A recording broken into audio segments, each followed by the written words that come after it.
no club championship points, and no EWC trophy. Every round matters. The pressure is on. This is where legends are forged.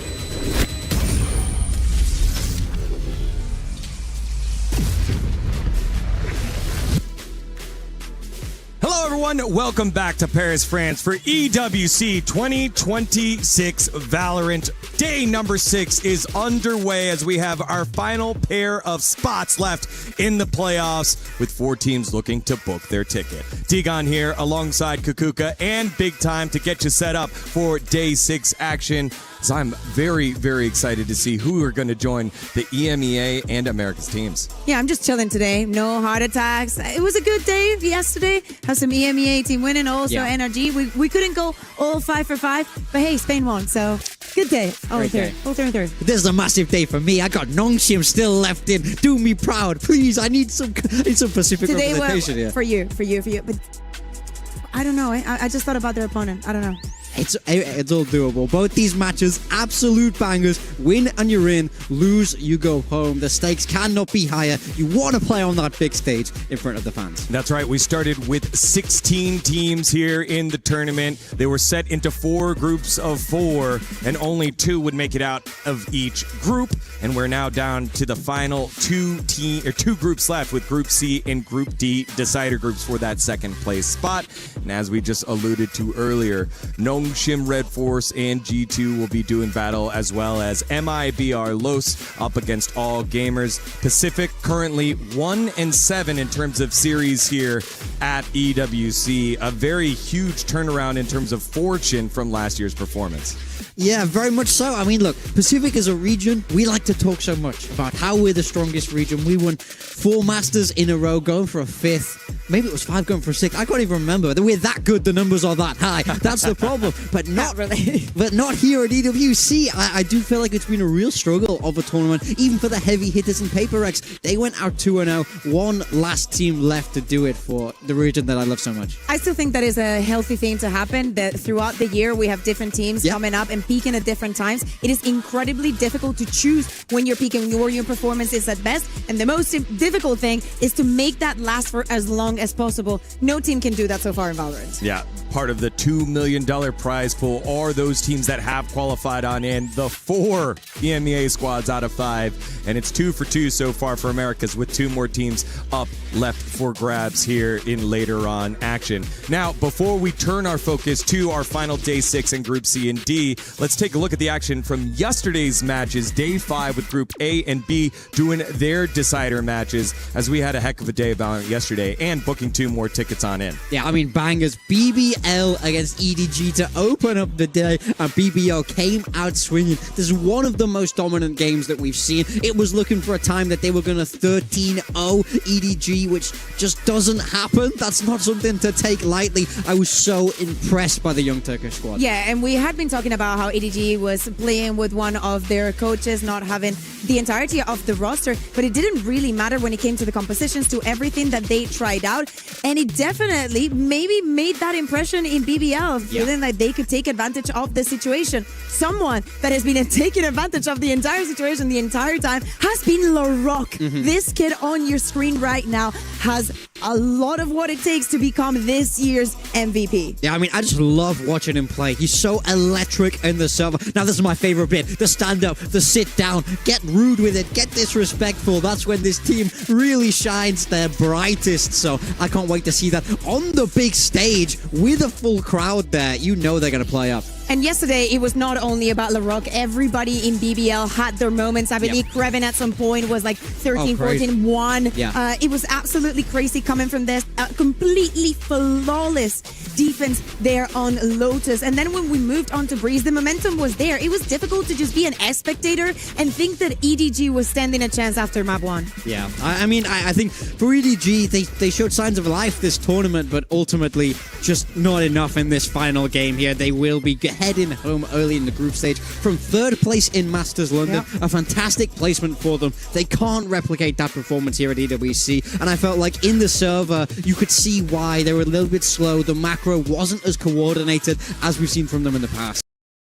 And also, we got to hear from LaRock. He spoke about how stage 1 was in EMEA, how they got nerfed with the maps that they had to play, with the agents that made them so good, and how they couldn't recover as fast enough. But this BBL is here to stay, and this is the performance that they've promised us they will give us for the rest of 2026. The youngest roster here at EWC 2026, with the second youngest player in LaRock moving on here in BBL. Here was our second matchup, though. It was NRG versus KC, Americas versus EMEA, trying to hold off the blue wall from making it in front of their fans here in Paris.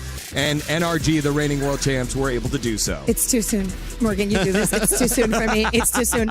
I know that for you, you're kind of used to saying goodbye to your teams. That's crazy. Wow. But I will take it to help you out. No, look, I think KC, they put up a great fight. This was a team I was so excited by. Coming off that win against Paper X, it felt like it was meant to be. It felt like there could have been magic here in Paris for the French organization, but NRG put a swift stop to that. Yeah, we got Ethan again playing on the duelist, which I think was one of the best parts that we're getting here in EWC. We had seen it in the past here and there, but it was an exception, and now it looks like it's kind of working for them in some of the maps and the compositions that they want to play. He fits in so well. Fracture, though, was a different type of thing. We were also saying kind of sad for KC since this map is going out of the pool when they go back into EMEA, because it was looking incredibly strong. Narrate on the Phoenix has been an absolute pleasure to watch from the moment that he started playing it for KC. For me, it was all about that defender side macro. They look like one of the most well-drilled Fracture teams we've seen. Look like they truly understood the map. It feels like they found this too little too late, to be honest. You know, imagine if they were way up picking Fracture every series Morgan, the whole year. You can't do that. With KC, that you just did, you can't.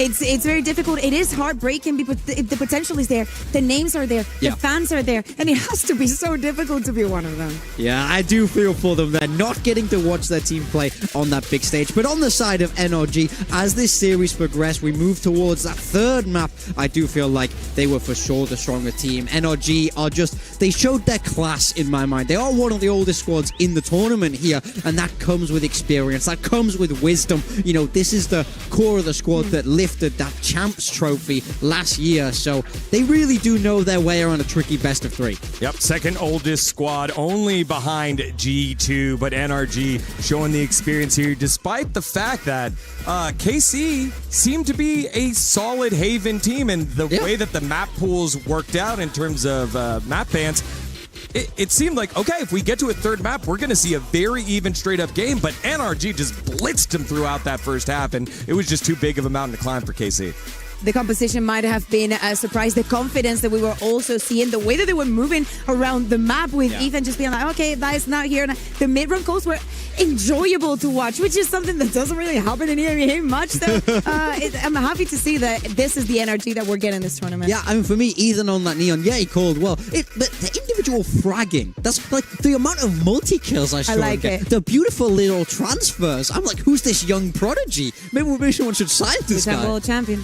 Well, with the A group and B groups now locked in with their top 2 teams, we turn our focus to the final 2 groups in C and D, who all have sent 1 team each group. But that's why we're here, to send that second place squad into the playoffs. It kicks off with MIBR Los from Americas up against the final Chinese representative, AGAL. And then it's a rematch of the day 1 matchup, Nongshim Red versus G2.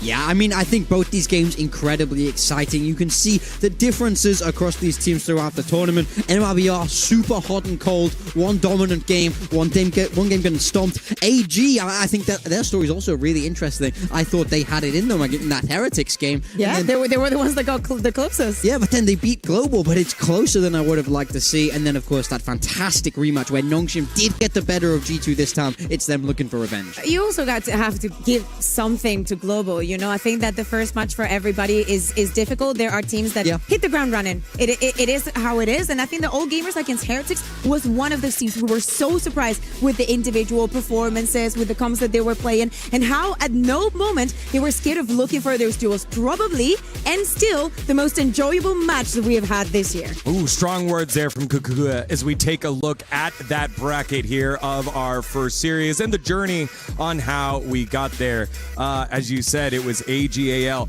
pushing pretty far, but still falling a little short of Team Heretics. And then on the opposite side, MIBR up against Global Esports. MIBR held Global Esports to only 5-round wins there. And then in the next matchups, as our graphics will be coming up in just a little bit, Global Esports weren't able to mount anything against AGAL. So ultimately, as much as you want to say it, I feel like we didn't learn a lot because everyone played AGAL who just didn't show up at EWC. And I think now is going to be a very good learning lesson between MIBR and AGAL. Two squads that did great work against Team Heretics, but ultimately fell short. You know, I'm very, very interested in this game for me. I also think the styles definitely run quite differently overall, so I think this is a great matchup to watch. I think AGAL, for me, still the underdogs just based on the whole year of performance. But for me personally, at this tournament, I think they've played fantastic Valorant. They've shown that they are capable of winning this game, but for me, execution on the day, and I just want to see that step up in level, because when you make it to the playoffs, it only gets harder from here, so you really have to earn it. And if that Team Heretics versus AG match was something to go by, knowing and being aware of the absolute amazing firepower that is in MIBR, this should be also one of the best matches. Here's where we're having the bracket from Group D. Deegan, as you were saying, Team Heretics going all the way, almost flawlessly. In fact, the only map that they dropped was against All Gamers. And now we're here in the MIBR loss versus All Gamers all. Yeah, I mean, it's definitely interesting in these this GSL style format where you get to see, you know, Valorant is not transitive realistically, right? MIBR blow out Global, and then AG have a close game against them, but AG have a very close game against Heretics, but MIBR get blown out by them. So it really just goes to show you that style is everything. It's not I beat you, you beat them. It's very, very much more complex than that. So that's make this game all the more exciting because it's a real coin flip for me. And I think I can't predict which way this will go. I think it goes to how they're feeling on the day. That's very important. The fun that they're having onto stage. Those crazy rounds, so many rounds. The margin has been so incredibly slow. We've had sneaky diffuses, incredible clutches coming from every single one of the teams. Many throws in rounds that were unforgivable to lose. So that is what I'm expecting to see today. All of those. Yeah, MIBR Los, a combination between MIBR and the organization Los. And the reason for that important is that it's part of the club championship, the larger overall scheme of EWC. So hoping for a big performance from this Valorant squad, normally known as MIBR, that hit 4th place at kickoff, 5th, 6th at stage 1 for Americas. So falling short of both internationals, but have a roster full of firepower. Yeah, I mean, exactly. These are big, big names in this squad. You got Aspas, you got Zekken. These are guys that have been known to be fantastic, that are world leaders in what they do. So when this MIBR roster came together, it very much felt like this was a squad that should be pushing for international titles consistently. Absolutely. But they haven't found that yet in Americas. You know, we see them here at EWC and they've looked good, but they also show that little bit of weakness. It's, for me, I'm wondering when it's all going to click, when it comes together, when these names on paper jump out from us into the server and deliver that performance that was promised. Can I be honest with you? I think that if it's not today, we have a problem. Yeah. I think that we do have a problem. Are you looking at this roster? Aspa, Zekken, Bruno, Tix, and Mazzino, they should be blowing out the stage no matter who they play against. And especially when we talk about raw firepower and just crazy duels and whatnot. You have Aspas and Zekken. Like, are we losing it? Yeah. Like, do we live on the same planet? Have we been watching the same game, the same competitions, and whatnot? This should have been a very successful roster, and they should be incredibly favored to win today. But at the same time, you have All Gamers that can just play like, oh, we're the underdogs, we're just gonna do crazy shit, and if you lose, it's on you. Yeah, I mean, look, they embraced that mentality in the Heretics game, and it worked beautifully for them. Yeah, let's dive into this All Gamers roster. The player that jumped out at me the most was GRQ, the young kid who stepped on up in that first series and made it a very tight, close series with Team Heretics when he was on Phoenix. Yeah. Because in their second series, he was on smokes, and all of a sudden it was a lot more stunted. It allowed Kira to be more comfortable, but his impact was way, way less. Yeah, this is a team that definitely feels like they have flexibility. So when they're making these comms, they feel like, oh, well, you can move here, you move here, you move here. And yes, people might feel like they can do it, but that performance from GRQ on the Phoenix was night and day. Like, I couldn't believe what I was watching. He's the one for me where if they're going to get the squad, if they're going to get it done today, I want to see him come back to life. I want to see that big performance. But normally, historically, when we talk about this team, Fangear is the one. And Kita. Yeah. Both of them. But they've not really been here as much. They weren't the talking point. So I think there's room for them as well to begin to step up and really take it to MIBR on the other side. I think that we were too impressed by GRQ on the first day. To me, he has to be like Django, completely unchanged. You do not want to put him on Omen. Come on, you love that reference. That's Yeah, I'm cooking. Today it is the day. But seriously, I think that once you give him that freedom, if he's giving you so much, you want to put him in a more supportive role like Omen. So not get me wrong, there's so many aggressive things that you can do with Omen. I would love for GRQ to be one of those that is just TPing in your back that you do not understand. I sometimes see Valing doing those kind of things. And I'm like, likes it. Man, I want players like GRQ doing those type of things. And even though you're playing a supportive agent, to feel like you have the agency to take this kind of risks and define the round, even if you're playing Omen. Yeah, that's the thing that has been fun to watch them balance his raw gun skills, but then also someone's got to be the smokes, and the smokes dying first. It makes it very difficult to do any sort of entry here.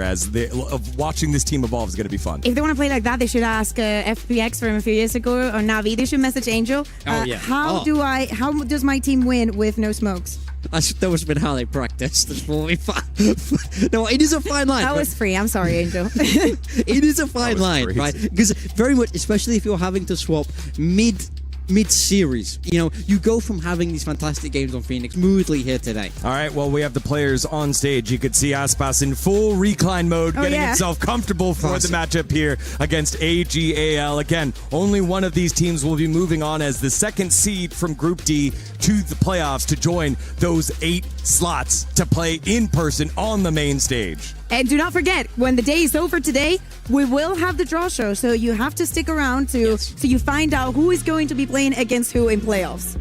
Yeah, I mean, that's all important. You know, these matchups really do decide everything, but only if you're able to make it. A loss today will send you packing before you get a shot at that big stage. Heartbreaking, soul-crushing for either of these squads, but we have to say goodbye to one of them. So I want to know, Digon, who's your money on?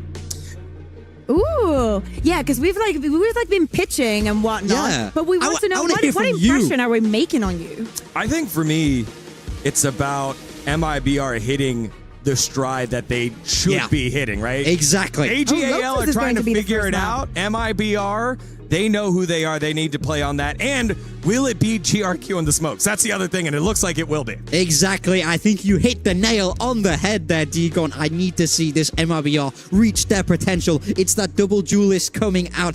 Aspas on the Waylay, Zekken on the Raze here. Over on the side of All Gamers, as you said, it does look like GRQ going to be sticking with the Omen here. They also have that double duelist, but they're swapping it out for the Neon instead of that Waylay on the other side and rocking with the Vice over the Cypher. So I think very, similar approaches, but slightly different here. I think it is hard to hold that Vice when there's a Waylay coming at you. Yeah, I was literally thinking of that and thinking about how yesterday BBL swapped into the Cypher just to make sure that Kankan had no freedom. And honestly, if I was going up against Aspas, I would think the same thing. I want to neutralize their movement or try and limit it as much as possible. So even though we've been talking about GRQ and whatnot, I want to see also a little bit of the cheekiness. Yes. I want to see the aggression. I want to see them taking advantage of them and go on the hunt for techs. MIBR went way deep in overtime against Team Heretics on Lotus. It was just a constant barreling down C. We'll see what is in store here for MIBR and AGAL as they play for this final slot in Group D for VALORANT EWC 2026. On the call, it's Tom and Mitch. Thank you, Digon. The Group D decider ready to kick off. And MIBR back on Lotus. Like Digon said, it was a laborious affair up against Heretics. But before that, we saw them dominate GE. We know this is a good map for MIBR. The question, Tom, is do you think AG can match up to them here? I think it's going to be a difficult one. I think AG have sort of surprised me throughout with their resilience versus what I will say is decent teams. Like they've kind of had like not any like massively dominant victories, but they've been fairly consistent. Like they weren't blown out by Heretics whatsoever, and then they managed a close victory versus GE. Whereas you look at the other side, and you got MIBR utterly dominant on their day, and then absolutely obliterated not on their day. So it almost kind of comes down more so to, are MIBR going to be that like world beater team, or are they going to have a rougher start? And can All Gamers almost force them into a spot where they're struggling a little bit more? Because as I said, I think of the two teams, All Gamers so far have been a little bit more consistent. Well, we heard about the hunt for Tex trying to take him down, whether it be on the attack side for MIBR, where he'll be playing that lurk, or here, solo side, holding towards the C site, while the rest of MIBR push up, take some space towards this A site. Bring them down. And indeed, they will continue pressing forward all the while. AG don't react. They simply sit back. I think they're waiting for that overextension, or to hear the steps back and see that the A site would be a little bit more open, but that push is coming through. Eventually, the Prowler confirms it, and a clean opening shot from Aspis. MIB are happy with that. They bail out, still with info on C with a player there, and a trap for B, but it does look like the hunt for Tex is about to come on. Oh, maybe not. Very slow in the attack. Yeah, sit back waiting. The attack. Not sure what they're searching for. Maybe expecting further aggression, or pull those A main players over to B, I think. Yeah. But the thing is, with Aspas just not moving, well, there's the contact, and then the other two players can come back towards the door. So you've not really gained anything other than finally getting the A control, but 30 seconds left. Smoke is going to hold them back. Two players on the cross. In fact, Aspas isn't even checked for. The trades, though, are good. Puts them into a more even scenario. The push back as well from Bai is perfect. That late lurk has given them the B site, given them a huge advantage, and put Mazzino in a clutch. Mazzino creeping in from this angle. They don't think he was in that initial push, despite the util that went down. They thought he rotated out, but one's all he'll get. I love this mid-round from AG. Look, they were in a pretty tough spot, having to push into the Cypher utility. They don't know it wasn't there. We could see it wasn't. But having to push towards that C site, they knew they'd lost A main, and instead they swing open the door, wait a moment, and hope that those players pushed up holding that first choke point would fall back. So instead of a battle, they just get Aspis spotting them and then bailing out. Yeah. There, I think not clearing that corner was a little bit of an oopsie, but this was that the was big the play. moment. Leaving by there the entire round. He waited for probably a minute outside B, and the timing was perfect. Yeah, I would say that it still made me feel a little bit worried that, like, you get the opening kill, Aspas also gets away with murder, and it does basically come down to a clutch play from Bai to win out that round. If that trips even a little bit deeper, you're probably not winning it, but they do get things over the line. That's the most important thing, at least. But the defensive side, not much going to be invested into this one. ERQ, well, a chance maybe, and instead it's going to be Kira. Planning bodies just protecting that C walk up. Got A main space. Cam should be destroyed.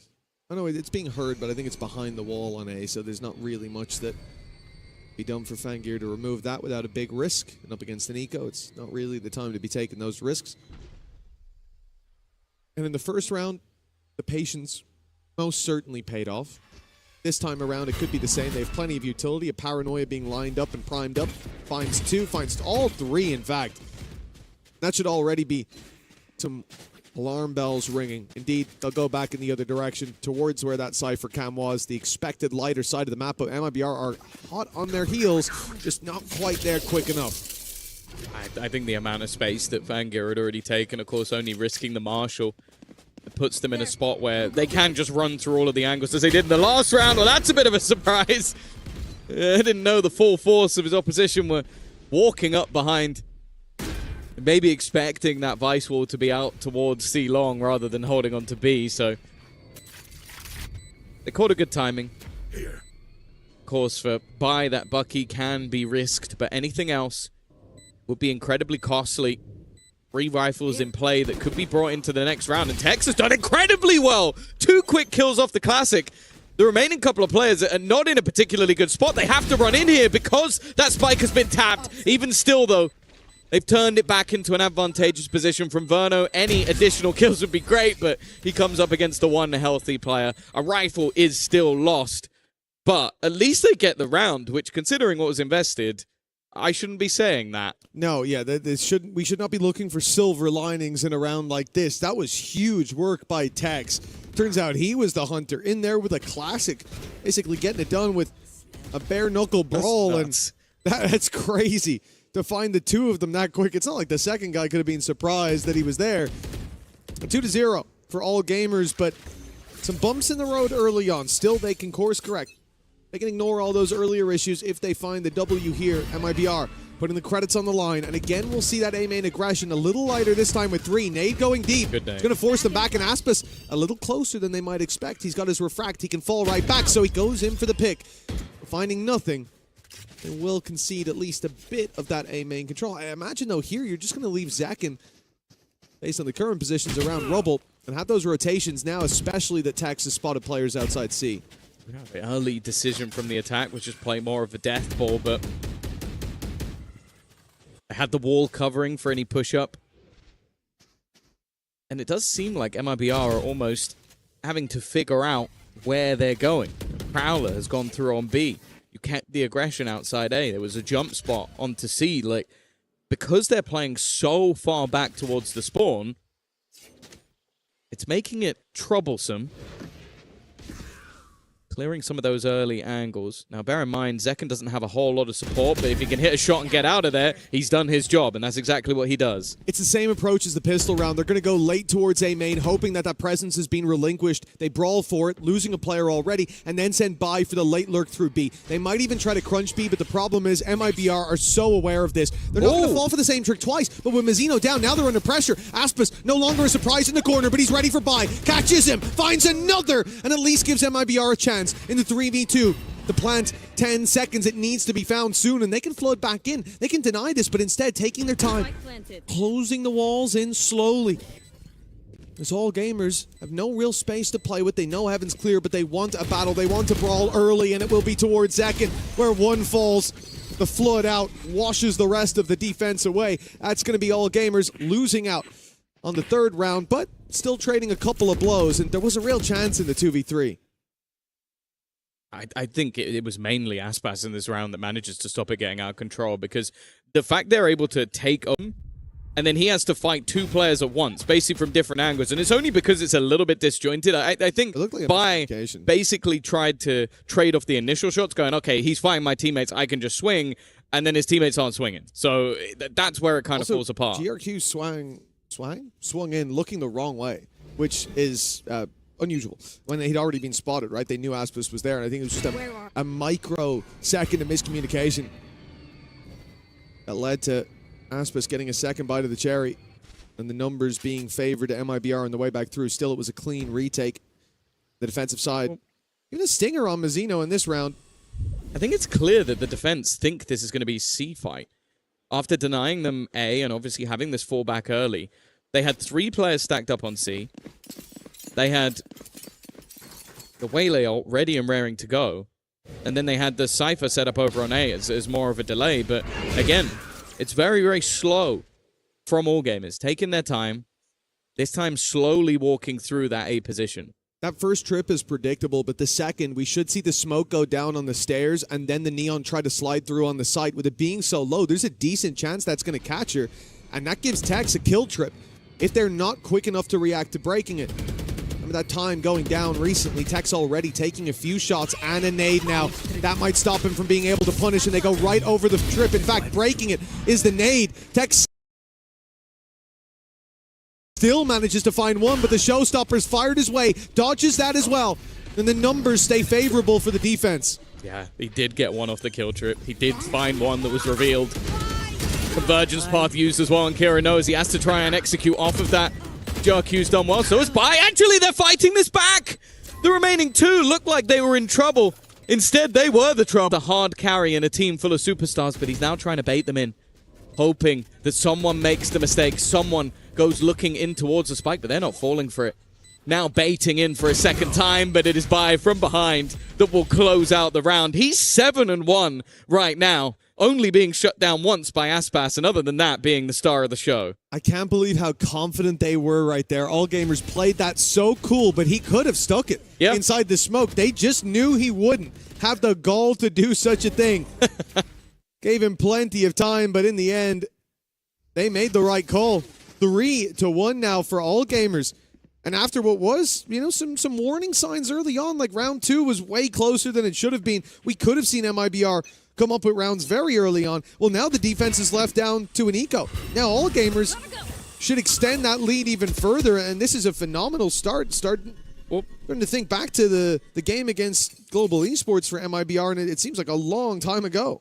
It's interesting as well because we are seeing MIBR winning a lot of the opening battles. The pistol round, even in the lower buy round as well. They've been able to get opening picks, and then All Gamers have converted the 4v5 almost every single time. So it seems like them getting into the post plant is almost enough. And that was what, a 2v4 that they're able to turn back into their favor. MIBR are getting themselves in good positions, but the conversion just hasn't been there. Well, they're certainly aware that Tex could be here, but Bruno might try to play the distraction. Oh, he's being spotted, though. Getting back out of there is still a success for him. The pistol on range like that. All Gamers, despite seeing the Cypher towards the C site, they decide to contact up here to play into it. And remember, last round, Tex was able to get some value out of the closer trip. It's the nade that destroyed his. This one won't quite reach, so there is still a danger there. They've gone over it to start, and there at least the boombot will reveal the trip on the floor. That's the real danger averted, not that anyone could pounce on the back of it. Now pistols on the retake.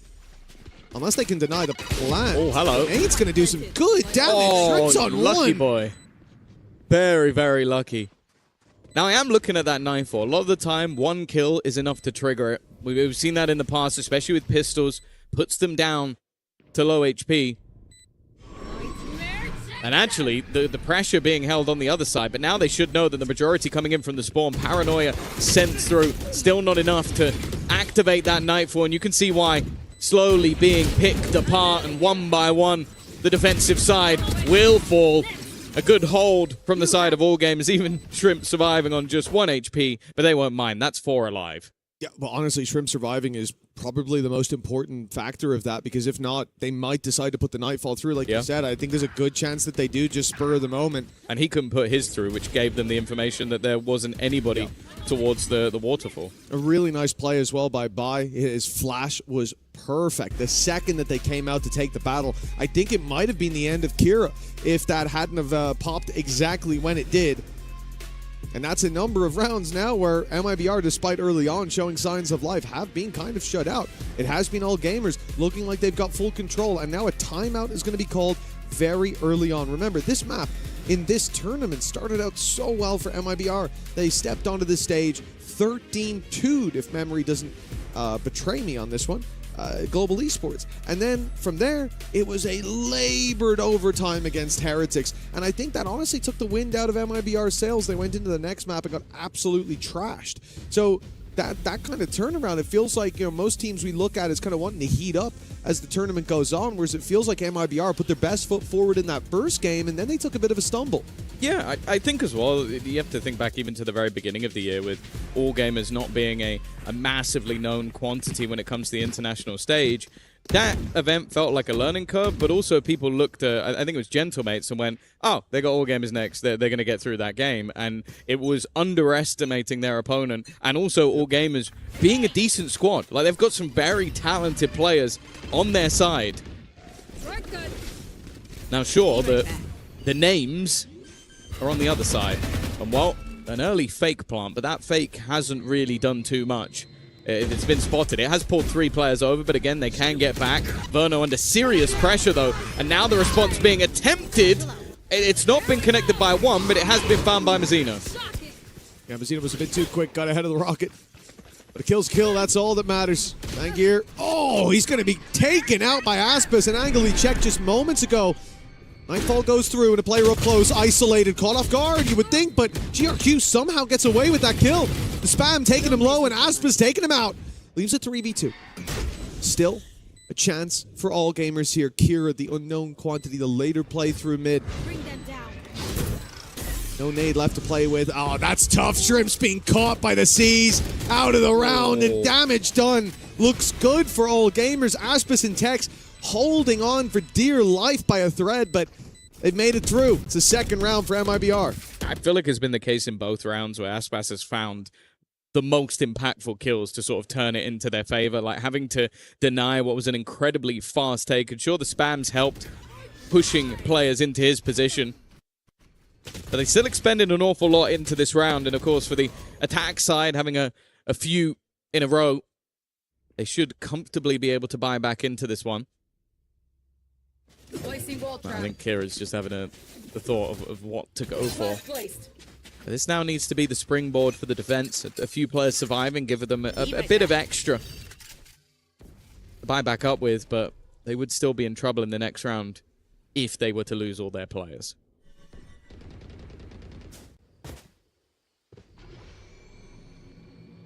Well, we have certainly seen the patience from all gamers. A lot of these attack rounds have started like this. A full default in play.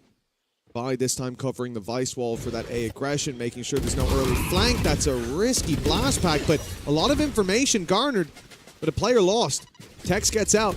Aspis, of course, is no trouble. Being able to dash right back to the site, and for their trouble, all gamers get an orb, but they're a man down, and Shrimp down as well. It's a player who's really helping to clear these angles and get you into sites. Gotta go a bit more blind now. Yeah, I feel like he still has been, though, the guy that's been picked off quite often earlier in the rounds. Like, they have been using the Prowlers, but he's currently 1-6 and having a bit of a rough time. In some of their earlier matches, he was incredible. He was by far their best player. But that does also mean, as said, from the 4v5s, all gamers have done a good job at recovery. Into the site they go. Again, the trip is there, but it's been spotted. They haven't broken it, though. They didn't break it. The boom ball went through, but it goes straight back online.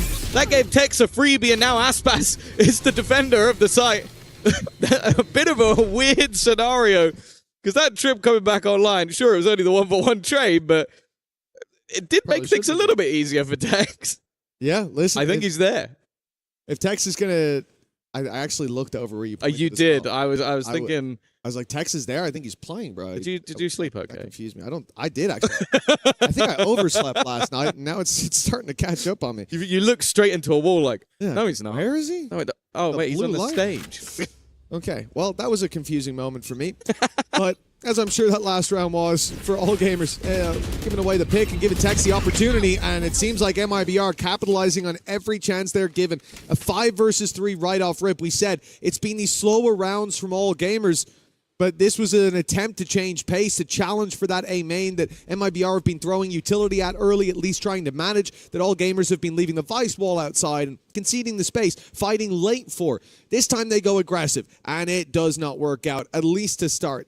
They've got themselves A main, whoop-dee-dee, but I think the orb's about the biggest reward they've got. The 2-for-1, well, 2-for-1 orb trade. Not the greatest deal on Earth. I'm taking it. Again, they've ground to a halt.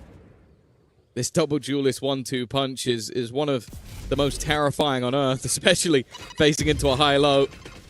You'd bet your house on one of them to hit it. And that's exactly what they've done. For Shrimp, well, he's alive later into the round. Nice work from Hero. They've got to be careful. They've already lost 2v4 in this game, and I think that's why we saw the pause. A 2v5, and they might have to use their second. One more for Kieran. It's a showstopper, but with Shrimp down now, and that paranoia perfectly placed. Yeah, his chances go to 0.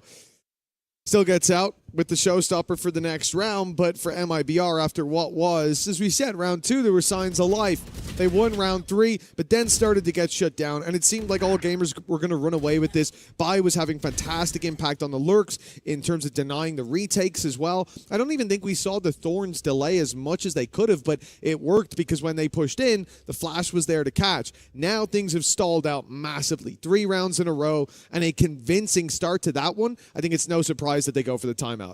Yeah, and I think similarly as well to what we saw from Creven, the last Lotus that we casted, those trips are being really annoying. Like when they've tried to get into the C site or A, I think we've seen multiple kill trips, which a lot of the time you're going to be able to avoid, especially if you have the likes of a Raze. You can use that nade to good effect to try and get rid of some of the angles that you're pushing. But then, like, hitting it with a boombot, not breaking it, those are silly mistakes. And I think these are moments that you're going to want to see the coaching staff pick up, because then you go for a harder, more aggressive, let's just fight A, and you lose both fights immediately. That's a little bit more worrying. And seeing some of the superstars on MIBR, that's why there's so much sort of pressure, but also put in high regard on this team. These are players that from top to bottom we've talked about as superstars of their team. I even think like one of my favorite players to watch of all time is Mazzino back in the crew days. That guy has unbelievable individual talent. So you're then looking at the likes of Aspas and Tex getting going. Maybe you want to pause just to try and slow them down a little bit, which is easier said than done. Well, Tex at least, it's been high impact off of his utility, be it on the A or the C site. Now he swapped up to the B site just to be more of a headache. Any adaptations that they had around his impact will now have to be readjusted. And it does appear that all gamers are going for this approach. Look at where the Vice wall is, and look at where Vice is. The gap here is a C push, and this is because they intend to be relatively quick. Making presence towards the A side, opening the door, sure. But I think this is a B split, which is the perfect round for MIBR when they have put all of their fortifying utility towards that site. They've got players in position in the form of Aspas with big utility, or big ultimates in the back pocket in the convergence path. As much as they're delaying, oh no, I think they've adjusted to A. The spike's going in, they're going to go for it. They've ended up with a lot of space. Weird Vice wall for this. The defense are about to try and make a play through the smoke, which versus the pistols is definitely a bit of a gamble. And there is Shrimp. Said he's been the hero of a lot of rounds. It's only going to be the one as well for Aspas off the back of his ult. Berno a little bit further away. And this contact through the smoke was hoping for so much more, and it gets almost nothing. It is a quick round, or quick close, I should say, for the attack side. And after the pause, they're able to immediately find a response. But that's going to be a frustrating one, because as you said, it looked like the setup was going to be correct. I think especially more of a default round that you get with a low buy is heading in towards that B site. But they get caught trying to walk through utility. Yeah, you know, it's very weird because the whole round to me looked like all gamers were primed. Like that Vice wall is so weird to put if you're covering the B walk up. I don't know what they saw. I'm led to believe that they changed it mid-round. I don't know why, but it was the perfect read. A great play to get 5 on the board of all the rounds holding that smoke walk up. And now look at GRQ. Walked right through a position that they've been hating nonstop, but he just TPs across a little later. And the reward, Aspas in the ground, Mazzino following, and a showstopper to drop second. All gamers looked like they had slowed down, but they just took a break. They're right back to winning ways. Finally see the Aspas AWP, but it gets absolutely nothing. Just shut out by a player walking across, and it was definitely something that they were not aware of. Verno trying to fight back alone. Bear in mind the economy of MIBR is not in a particularly good spot. And Patek's going for a 1v5. I'll be honest, that seems really audacious. Holding onto the weaponry, at least from my perspective, holds a lot more value than attempting an all-in gamble of a retake. Yeah, I can definitely see that. I think for the start of this, the thing we're missing compared to a normal setup, right? You see that Rubble fight. Normally you've got your Omen TPing up, taking the Rubble control. You've got a Neon sliding through. In this case, maybe an Aspas diving deep, but he had the op, so he didn't want to. They didn't go for that last round, and that small gap left was enough for all gamers to step in and take that control. Now a buy for MIBR that sees a weak weapon on Aspas, and Mazzino, but the rest on a full buy, and the adjustment is there. The dash up this time quickly clears Rubble after the nade. They know that there's no one here, but all gamers have changed pace. No longer this direct approach. No longer looking to steal the map control or wrestle it out of the hands of their opponents. Instead, they've pumped the brakes again. And I've really liked watching the variance of how they're approaching this. I think it's very hard for MIBR to read this pace. Oh yeah, it creates an awkward line in the sand, especially when you have this double duelist. You want to be putting pressure on. So you're going to have early map control, but then they've been happy to sort of default back late into the round.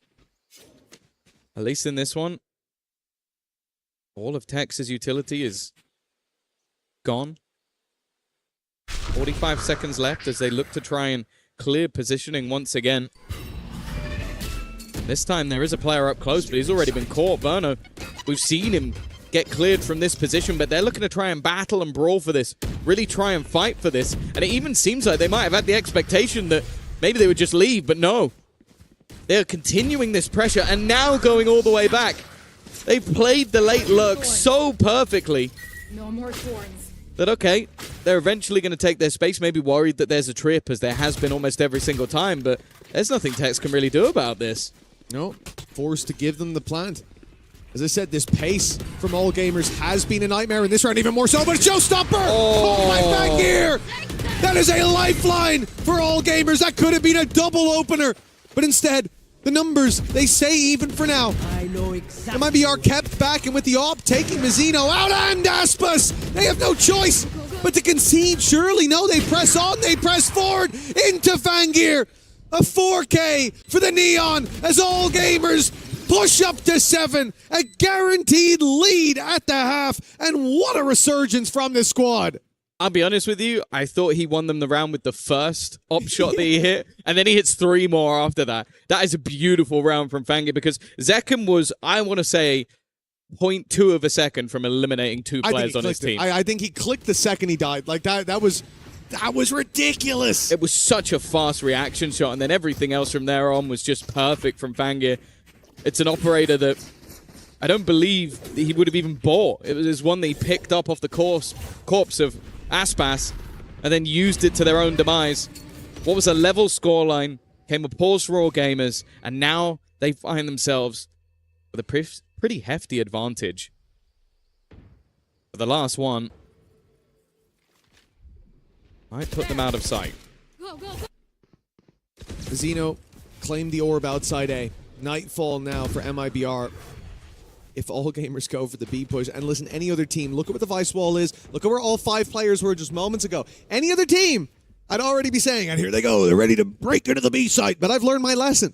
I've learned my lesson from these guys. They play a very weird game. I don't think I've seen a round like that. They give up all control, go late back towards it, look to fight. Nade's perfect, by the way. It's caught Mazzino. It's left him down to 46 HP. It's got the Nightfall out of them as well. Hey, this is such an annoying game to play against, because for MIBR, of course, you want to go pushing up. Of course, you want to take space. You want to find information.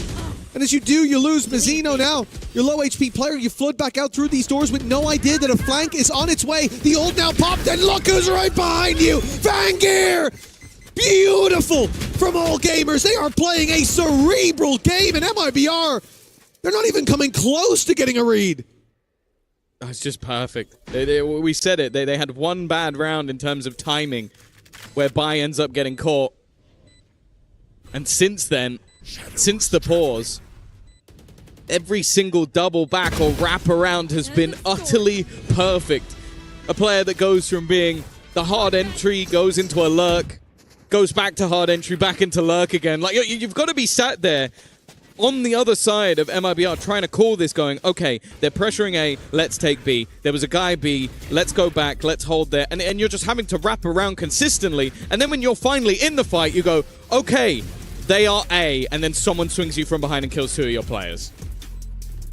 I genuinely think of all the games that we've cast, of all the games we've watched so far, this map in particular, because we've cast even All Gamers before, and I wouldn't say this was anywhere near the level that they're putting up. This is some of the best calling on the attack. And I know that because I'm just trying to imagine playing against it. I'm trying to put myself in the shoes of the MIBR players and pretend that I could actually hit shots as well. And it's so annoying because they give you so many false signals. You're pushing early, you're seeing the space is clear. They fight back for that space late. So late that it seems that that's clearly where the hit's coming in. And then there's a double flank from the other side. Sometimes they wrap all the way back to the other side of the map. Really impressive stuff from them. And again, this started out, I felt like MIBR were the ones to take command of this series, but it has been anything but. No, it's been very impressive. And it also forced MIBR into basically doing very similar things. Like, I think one of the main problems I had was you look towards Rubble, I think this spot, Thank you. That was perfect. Unintentional, but perfect. The amount of players that I saw play on that rubble wall, either get by a nade or hit by a seize, they were saving a piece of utility every single round to kill that player. And I don't think once I saw them get out alive. Well, this is the thing. They were doing that before they were even competing for that spot. And that's why you can then have Omen TP across, because they throw their first utility. And then they don't fill that space in because they know that you're going to fight for it, or at least throw utility there, so they play a little further back. And now your Omen's able to slip the net and get behind Aspas and take down the first Aspas op we saw bought. Like, I'm so 4 people with it. Yeah, literally. The next round use that same weapon. I'm so impressed by what I've seen here. Even just from round like 4 onwards, where I thought MIBR were getting back into things. Round 2 was close, round 3 was good, and then for all gamers, they just ran away with things. Back to the pistol now. MIBR get to play out this attack side, and I'm curious to see how all gamers approach the defense. You can see Vice set up. The wall is covering the A push. There's a flash that won't last very long on B after that initial burst. Got the sight. Put themselves in a post plant with little to no resistance. The attack side, though, are not just sitting back. Aspas is pushed up, and he knows his opponent's on the other side. Both players, in fact, have the information. The attackers fall back and almost force their opponents away from that position. Although saying that, Buying now goes into a later flank. Paranoia is perfect, but they're going to stand close, and that means that kills all too easy. Kira in position to try and trade some of this back, but the shots aren't firing. Eventually does get one, but the trades are just too thick and too fast. Leaves only one standing, and by the last man in will fall as well. A lifeline for MIBR, a pistol. Yeah, lose this pistol, and I think all gamers are running away with it, but claiming this should at least give them that little injection of rounds, close in the gap, provide that opportunity to fight right back. But to be honest, what I'm most afraid of isn't even necessarily the score line right now. It's that Fangir seems to have hit a gear that we didn't see him on throughout the last few games. And GRQ, 13-6, he has been a consistent factor for this squad. Considering that he's shown up, Fangir's been there, and Bai's been having a lot of space on those lurks. I think here, early flanks could play a role. No, that's not going to work. That's a nice try. The little smoke in mound. I love the attempt on the classic Bai, but MIBR, they've got that cam to clear. I do think it's good, though, that now MIBR get the opportunity to set the pace. Like, I think Verno's been having a rough time trying to deal with everything that's been thrown at him from the all-gamer side.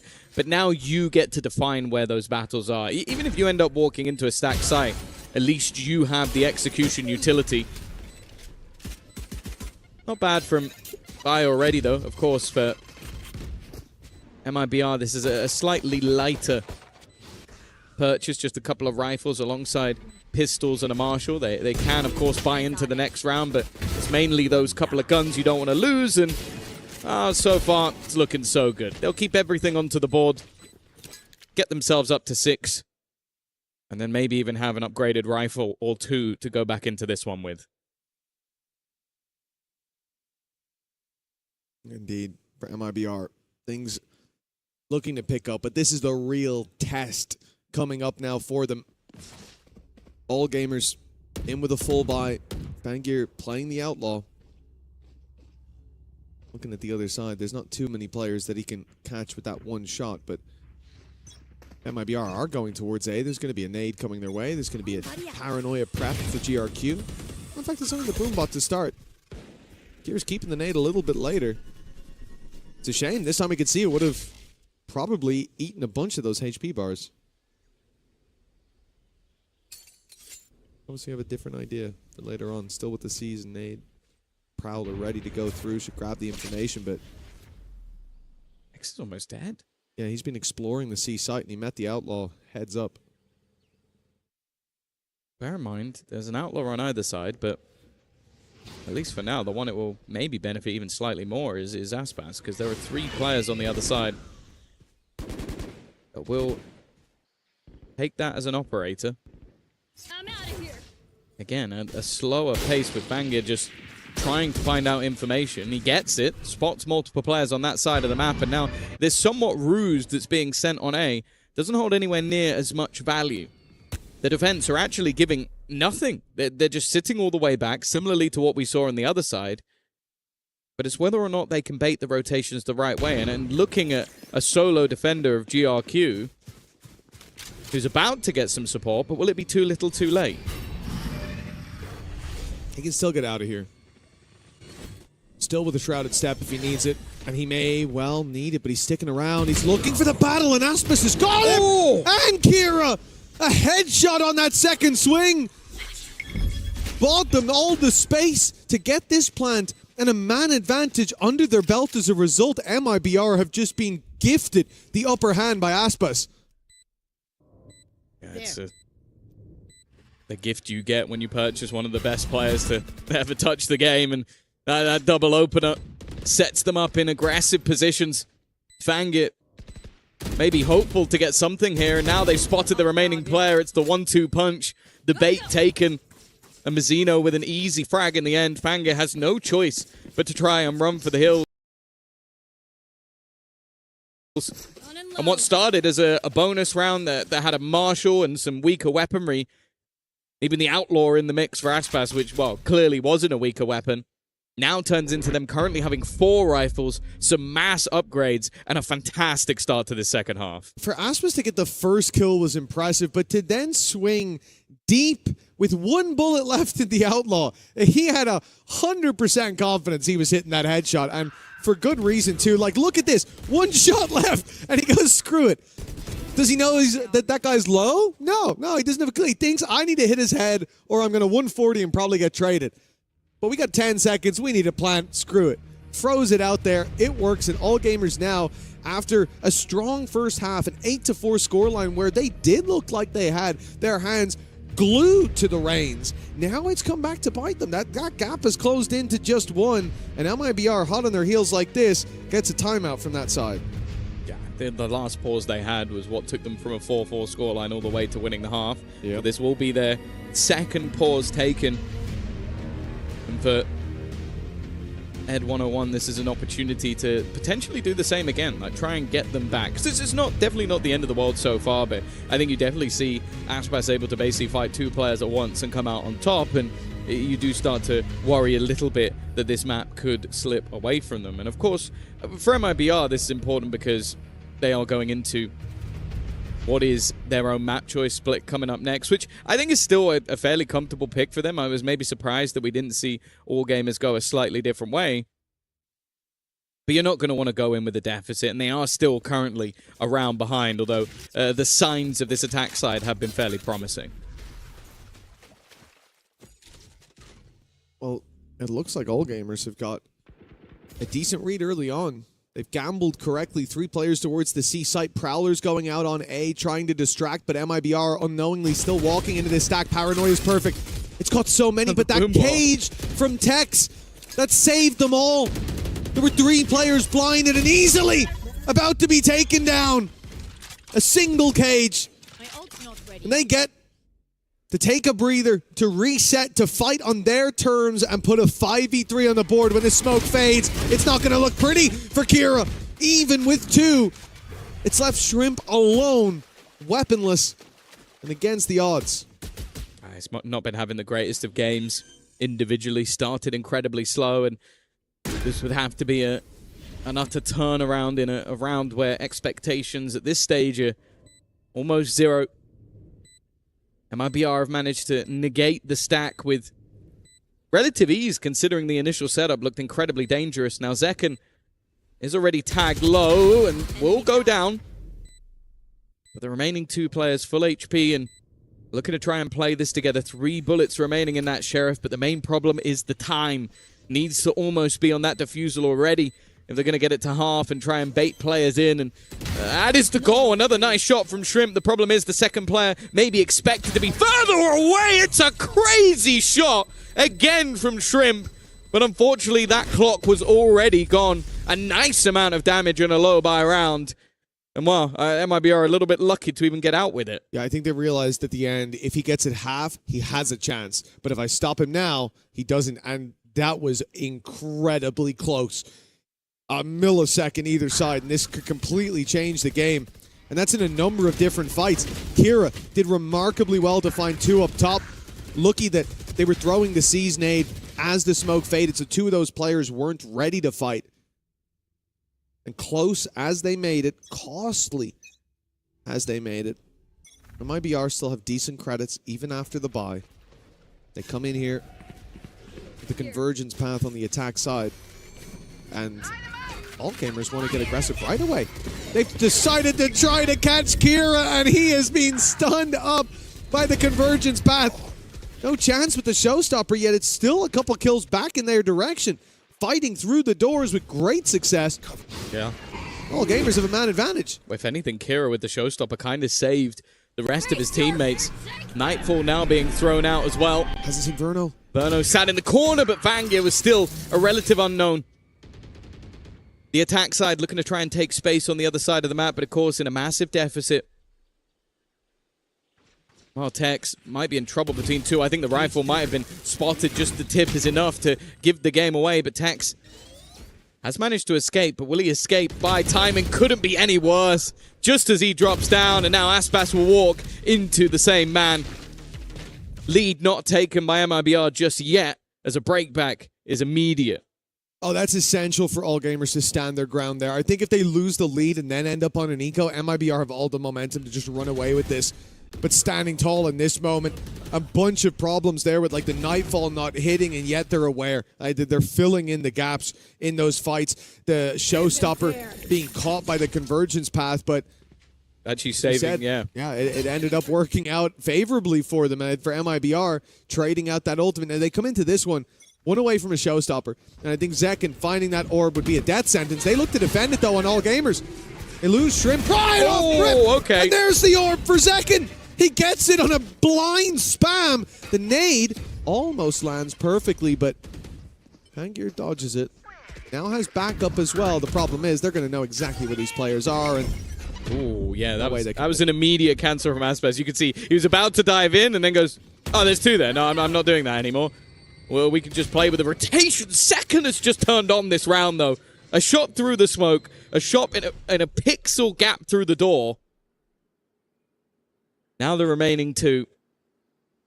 Again, there's been a lot of rounds where I feel like MIBR have had ridiculous advantages. But this one, I like how they played it. They have just paused. They've stood still. They know there's trips on the other side of the map as well. One holding B, one holding A, so they cannot be flanked without that information. And because they just stood completely still, the All Gamers players went, okay, I'm going to get aggressive on B, try and find info. You go aggressive on A, let's try and get something. And, well, they might get 1 kill at least onto Aspas. But other than that, it should be much, much tougher. Although I am looking at the attack side splitting up and looking for clues. I'm going to be honest, I don't like the current positioning of the MIBR players. They're giving chances. But in the end, it doesn't matter. yeah, I mean, considering how, Shrimp in a 1v3 with a Sheriff almost won the round, I wouldn't really be playing that confident, but spreading the net has its purposes. Find those players. Hopefully remove their weapons. A lost rifle for MIBR won't quite sting as much as deleting all those finances for all gamers, especially with how things have been going. Majority of rounds falling into those attackers' hands, but it looks like Vangear has managed to fly under the radar for now. Well, that is the one thing I will say, though, is that for all gamers, they can rebuy no matter what. So if you lost too many weapons by getting aggressive, it would have actually hurt them more than if they took all of the guns away. So clearly feeling like their opponents were going to save the second they didn't spot them on the side. But this was the second round. Again, we know that the peak potential of what this man can do. In fact, there's a man sat just over there who definitely knows the peak potential of what Zekken can do. Yes, Rob Morris back. Well, this is a much faster take coming out from Zekken. Showstopper, he's got the support of his teammate to at least hold on to the space. 4 players outside of this A site, and they've got to be a little bit careful, but it's only space taken, no lives. That's okay. Crowd control was all they wanted. Now they can just fade away from where that ulti's coming through. 2 players still going to be caught by it. The Nightfall right back should slow down all gamers. Should, but it might not. The shorty up close here, a death sentence for Kira. He was 20 HP, swinging that angle, and Tex has torn them a new one. Although, hold on, it's not over just yet. The big swing in leaves All Gamers ahead. It's a 2v2. Go, go. They were behind moments ago, but now neck and neck in this fight, coming in from both angles. GRQ isolates the fight to start, and the swing in from Vangear is beautiful. All Gamers looked like they were falling behind. The chances slipping through their fingers, but they got their grip back on this map just in time. They did well to hold every single position there. Because you looked at the amount of counter odds, you mentioned it, the Nightfall, but they'd already claimed that space. And we're still fighting through it, even with having some of that later HP. It left MIBR with not really any map control to try and hold on to. They're basically boxed in on that B site. And because of that, it made it very, very difficult to avoid any utility that was thrown through, any ultimates that took their guns away. The back and forth continues in that matter. Operator now in as well for Fangir. And it really does feel like potentially the team that wins 2 in a row might be the one to take the map. Whoa. He's able to get out of there. He takes a lot of damage for it. Yeah, down to half already. Zekin looking for a bit of space towards this B site, the crew right behind him, but they've heard the wall now. Whether to bait it out or it looks like push through it all together. Well, that was the idea. Few players have been isolated, now left to just Zekin. We're almost all in this together. Yeah, it's been left behind by the gang. But a plan found, and no real contest from All Gamers. They gave that to them. Happy to play the retake, and after how last round worked out, I'm not too surprised. But the difference is they pushed them out of those key positions with the Steel Garden. It's not there anymore. Oh, different ults to be expended. Already, the overdrive getting one and a second as well. Great work from Fangir once again. Up top is Aspas, needs to land some shots. Has Verno alongside him, and again, the trading is enough for All Gamers. This B-site retake, sure, maybe they do need an ult or two, but this time it was the overdrive that did the work. Yeah, well, I mean, look, I realize why they're so confident in the retakes when Fangir is just going to pull BS out like that. Like, he sprayed 2 people down, took barely any damage for it, and is able to get out and reset for a big 5v3 retake. This is insane. He's down to 41 HP, and none of the spams catch him. Verno really stepped up to the plate in this round, but it's them that get knocked out of the park. And for All Gamers, this is all they need. 11-9, 2 rounds in a row, and an eco coming out of MIBR. Very low buy at best. We should be seeing overtime locked in, and the timeout from MIBR coming in here, they're going to discuss that. Is it even worth fighting for victory in regulation and potentially throwing the map away? That's the tough spot. We mentioned it earlier when they started this comeback. They were 8-4 down on their own map choice. Brought it back to level a couple of times, but All Gamers are the ones that seem to have the extra little bit of depth. I think them running as a unit has really been working out. Like we saw in the first half with them playing with the almost ruse of their push and pull of the map, and then on the defense, their retakes have looked fantastic. Even if it was a 1v3 in some occasions. The last pause of regulation for either side. I'll say that as well. It mentioned whether or not the impact from the coaching staff would be there. I think especially for All Gamers, both times that they've taken a pause, they've gone on streaks of rounds. Be it coincidence or not, I think the coaching staff deserves some credit. Oh, without a doubt. And I think that there has been a tangible step up from this squad, heating up as the tournament goes on. Aspas, though, comes in to shut one down. Kira, 34 HP. He's lucky to still be alive after a few shots landed. For MIBR, they know there's potentially a weapon to be retrieved in there. I think they still want to hit this C site, but All Gamers have battened down the hatches now. I didn't even expect to see Convergence Path put through, but they're committing it. Even on this lighter buy, they saved their credits to fight for the next round, yet somehow they're winning every battle here. A missed shot from Vangear. Do you save here? I think for All so, Gamers? yeah. It's not worth even giving them the extra weapons. You don't want to give an AWP over. You don't want to give another rifle. They'll be able to get some upgrades here and there, but that round, again, was all Aspas. The fact that he's able to dive in, get an opener, get his ult, pop the ult, hit, I think, everyone that was on that site. It looked like they lined up.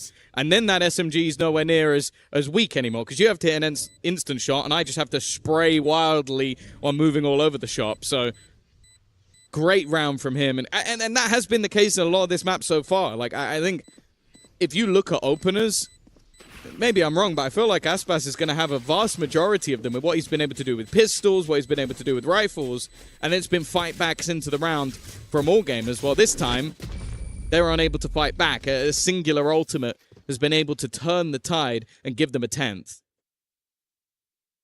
I think it's crazy that MIBR came in. Like I said, they saved their credits. They had money for the next round if they lose this one. This was a buy what you can and let's win the next. And yet that kill gets the ult out of them, and that's what immediately turns the tide in their favor.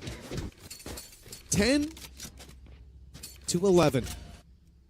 It's been Fangir finding a lot of success in the late rounds, but early we need some heroes for all gamers as MIBR once again look towards this C site. GRQ looks to concede that space. He's just immediately playing on the backside. He's already in spawn. After what happened last round, no one wants to be standing on site when Aspas comes barreling in. Because of that, it should be a relatively easy plant. Yeah, but the one thing that we've been talking about with all gamers is their retakes have been incredible. I like in this scenario, though, that Hex is going to be that dagger in the darkness, the late lurk, but they are currently still watching for it. Even though the plant is coming through on the other side of the map, they're being patient. A nice shot as well off the back of the nade. Forced an awkward position, and there's that patience from Fangir. As said, one of the major dangers, the differences to the B-side takes was having Tex in the background. Second, though, again, any shot he fires through those doors seems to be deadly, and Kira is low. Well, they had the plant, but MIBR tried to spread their roots. All gamers come in.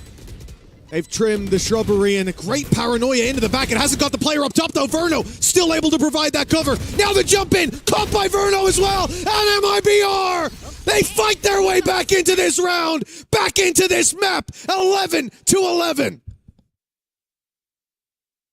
That was a good read from the defense initially. Like, those opening picks that they found, like the nade comboed to get rid of Mazzino.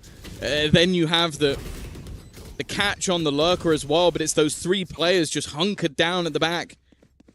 And it's Verno as well, who he was like 1 in 10 or something. He had a really bad start. And that's 2 rounds now I can point to and say, without him, they don't have a chance. They did end up losing one of those, but this one here, that's all him. He saved that backside. Yeah, it stops. He protected the president. He kept Aspas alive long enough. Oh, 11 to 11. Stunned through a weaker purchase, but there is a showstopper. I don't know if it's going to be used in this round. No, it's not. Again, another opener.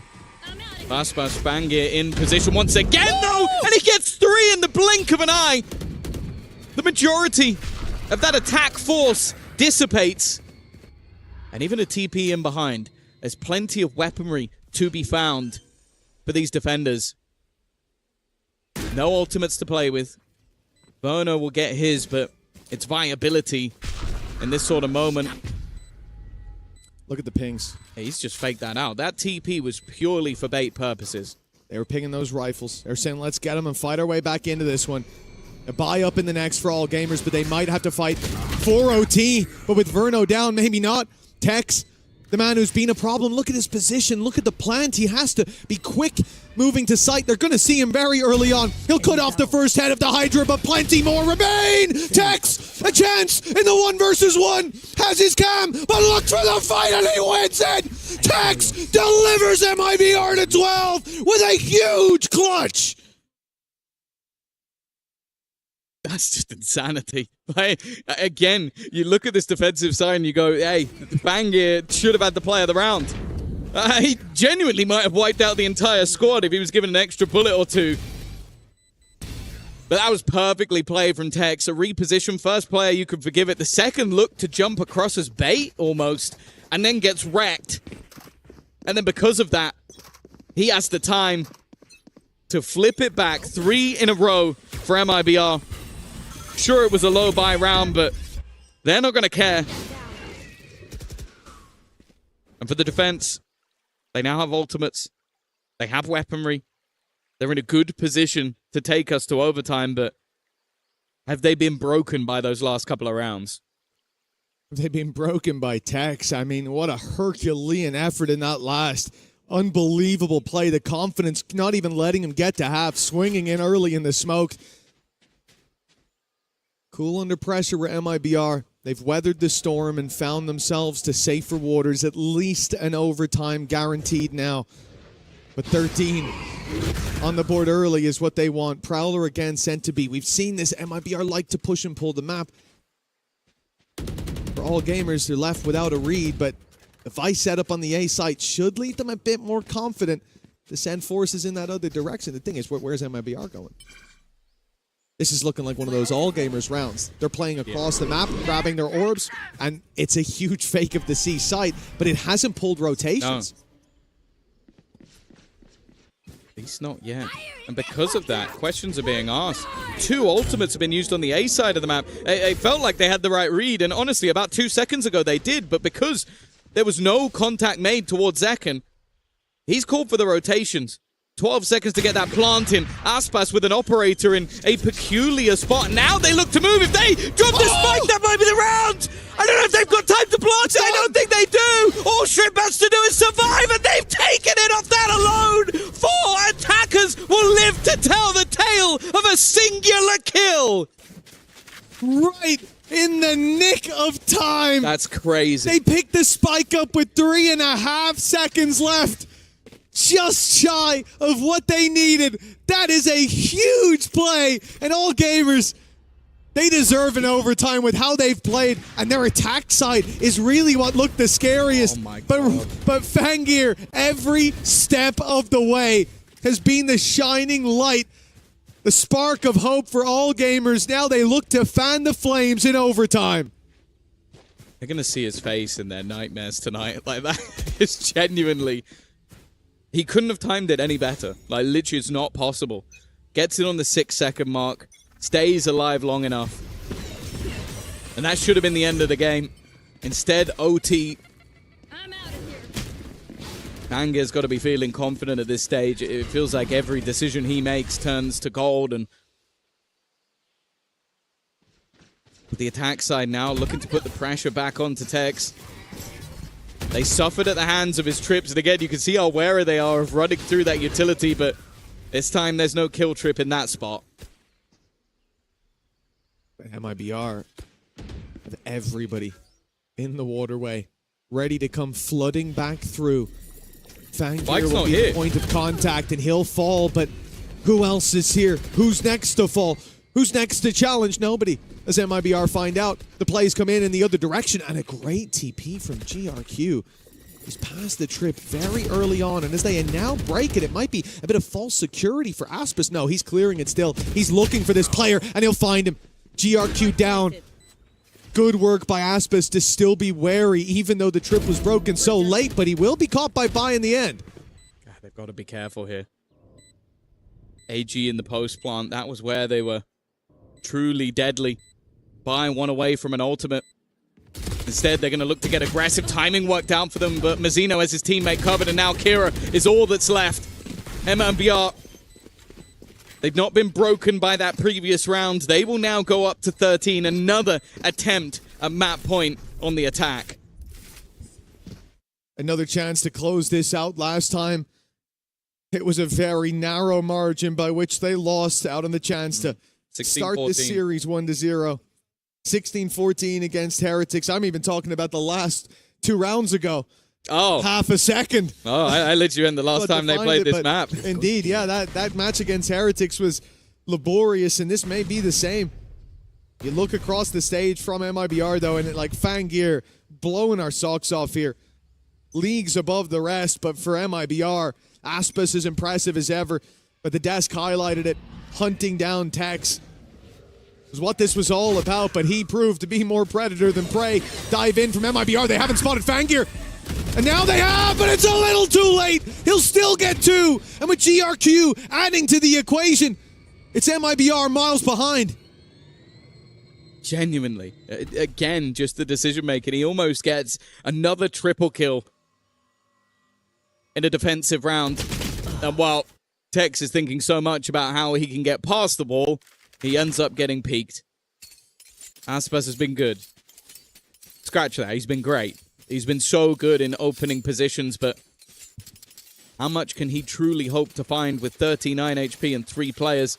A plant? Sure. Even that might be all he gets. The nade puts him down to just 4 HP.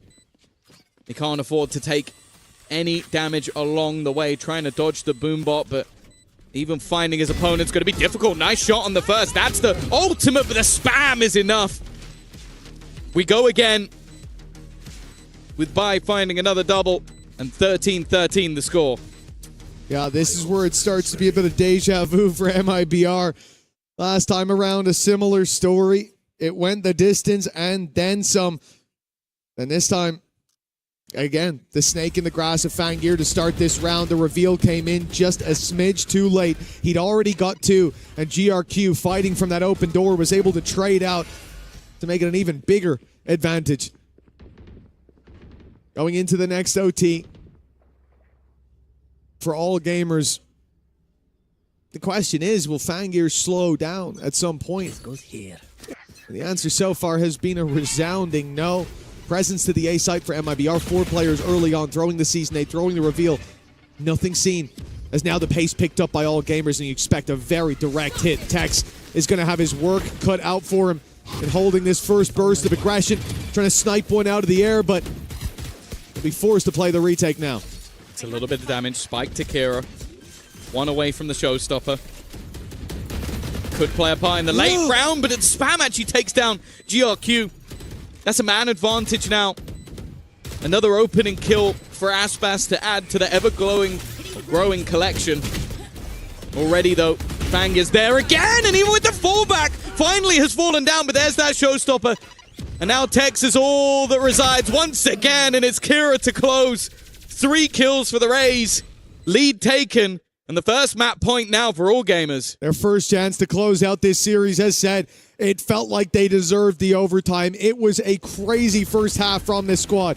The calls on the attack left MIBR guessing, and they never found the answers that they needed. Now they call a timeout in a series, in a map that they had the chance to close out more than once. And now they have to fight for survival with Aspas topping the board, 27 there, but Fangir, the one drawing all our eyes. He has looked like the star of the show just in that last round from the top rope, denying all that space that they were attempting to take back through.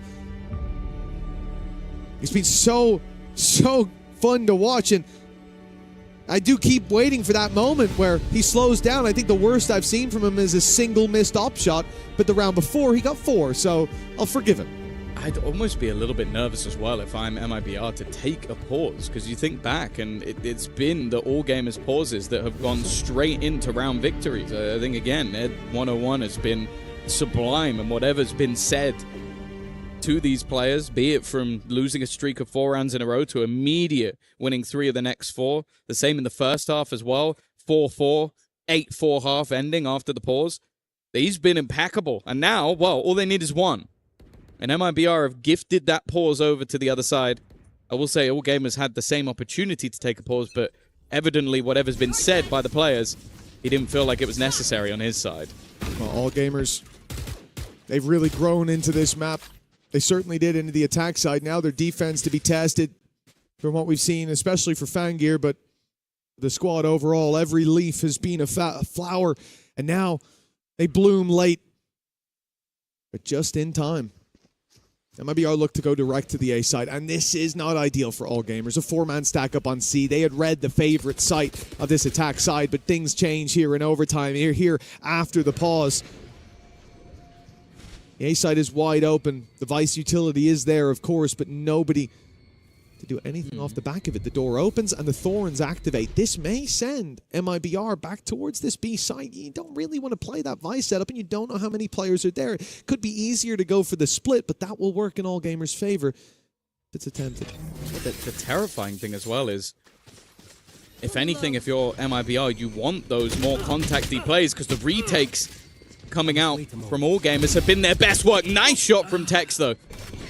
He was under serious pressure and manages to get rid of Fangir. He's been the tip of the spear in all of the retakes. Think about it. Using that overdrive, getting in their face while they put the ults through. Him being gone could give them another opportunity. Well, that's it. We were waiting. What happens when Fangir goes quiet? Well, now a 4v4, and it's all gamers' chance to break back into this. A Sees nade thrown down below, a slow at least to buy some time, and the Paranoia does the same. The clock keeps ticking.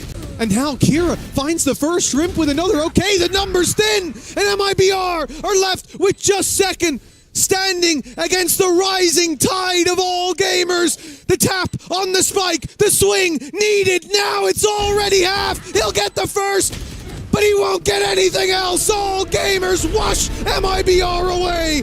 15-13, taking the lead and taking the dub moments later. God, it's another nightmare that's probably going to keep MIBR up at night. A second defeat at overtime on Lotus in just a matter of days. But it shows the resilience of all gamers. We said it at the beginning of the game. I think a lot of teams come in, especially teams with high caliber players who've been there, done that, got the t-shirt, and go up against this squad and feel like it's going to be an easy road. And every single time they prove it doesn't matter the opponent, they are able to take it close. They're able to battle and brawl. And well, in map number 1, they're able to take the dub. Yeah, you maybe say there were signs of it up against Heretics for this squad, but now for MIBR, it looks like Lotus might be a bit more of a weak point than we expected, but that's not for us to say. Let's hear from the big brains over on the desk with Degon.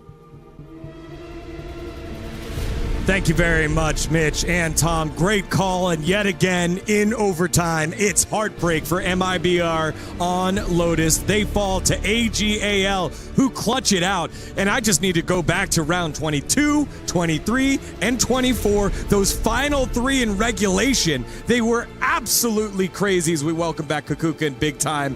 Both teams having hero moments, number disadvantages, crazy headshots, and still go to overtime. It goes all the way to AGAL. And that was a fantastic game to watch. That's what we talk. When you talk about heroes, when you talk about the storylines here at AWC, look at a man like Fangir. This guy came to play today. After the last, after the rest of the group stage, everyone's talking about GRQ. Everyone's like, oh, GRQ might be the guy for this whole gamers team. He comes in and goes, no, it's all about me, guys. Take a look at my neon. Look what I can do. Look how I can make this operator work. MIBR had no answers, and they have, when we talk about the all-star operator players, they have the guy. They have Aspas. It is him. It do be him.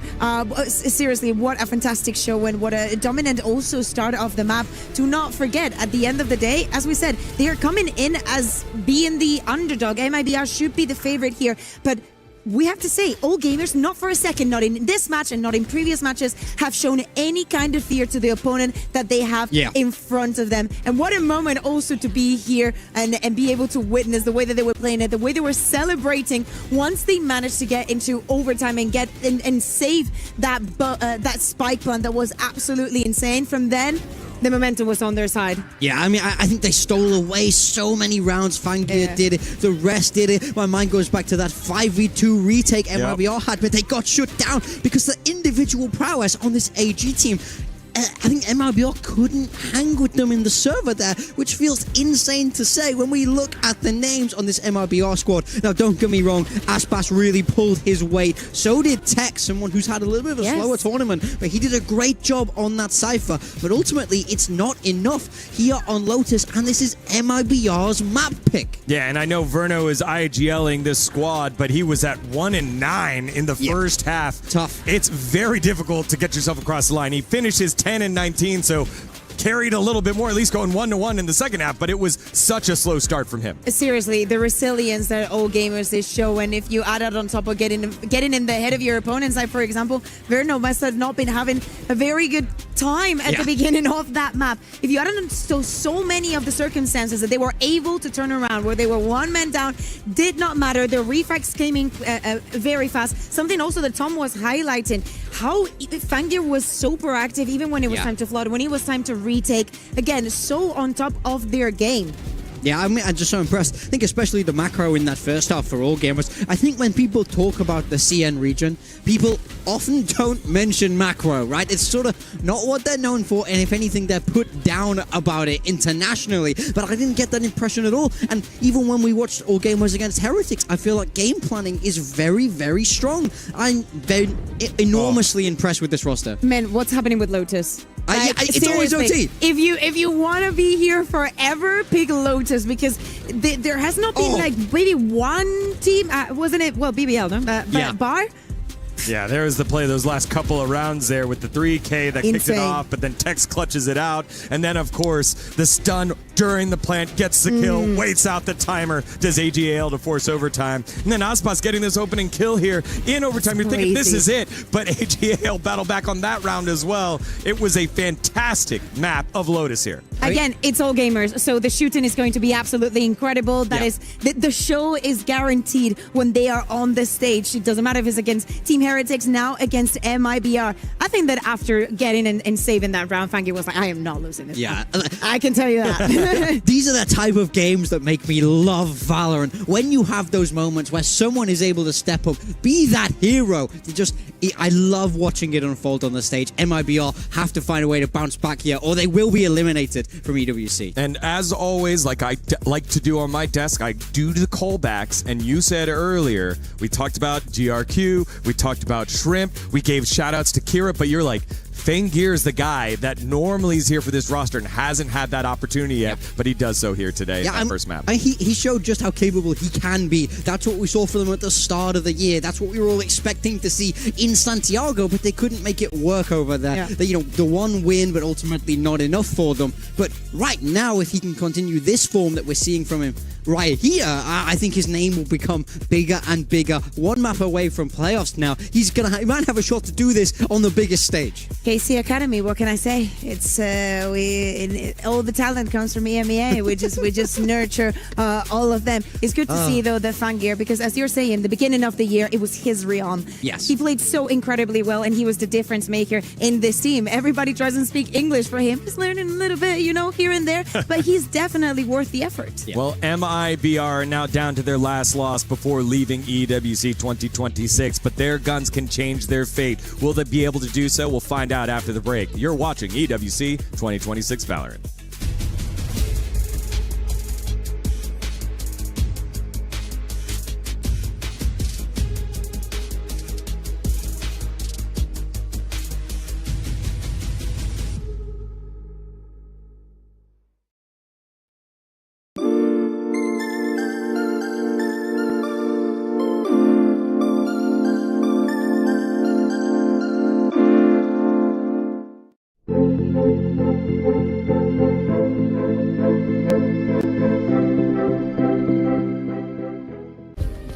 Play is in our DNA. Whenever we let it out, it becomes our superpower. Now imagine an entire city being built to supercharge it. Kadir City, powered by Play.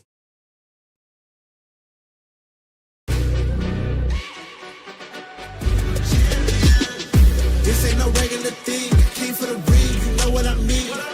You see my name in the lights, better get right, I'm champion.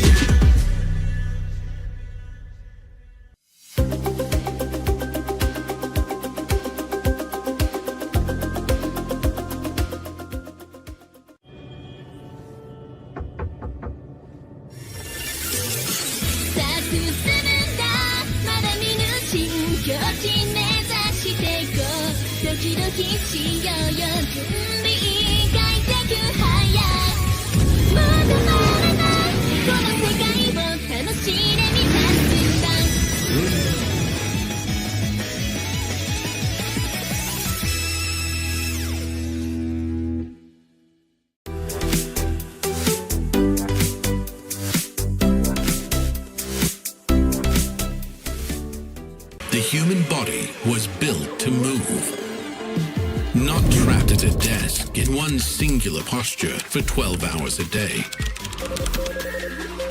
It's time your chair evolved. This is Secret Lab Titan Evo.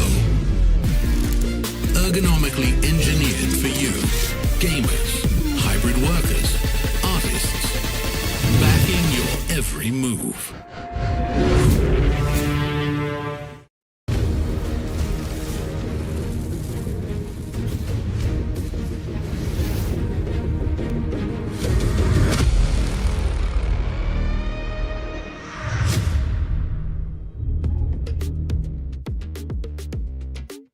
The final opportunity for VCT China to have representation in the EWC playoffs is up to AGAL, and they're on the right start. 1-0 over MIBR Los. Digon here alongside Kukuka and Big Time.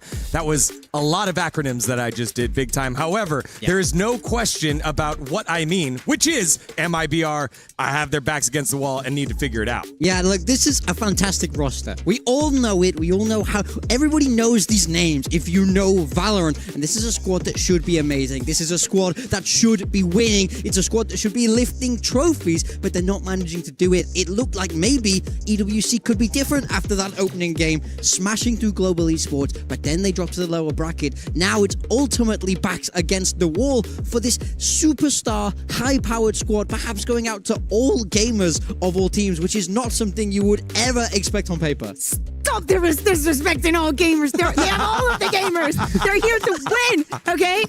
No. I get it, because I think that we've had this happen previously in Valorant, you know, where we have squads that have very good names, players that have performed incredibly in the past. And I think that there is a very big difference between not winning trophies, not this, is that, to getting grouped. That is a big difference. And you can say whatever you want. You can speak about form. You can speak about whatever. The years have been fairly similar. If you were in top 4 in the last global event, what were you doing? What were you doing? Like, what is the excuse? Sat at home. To not give it your everything here.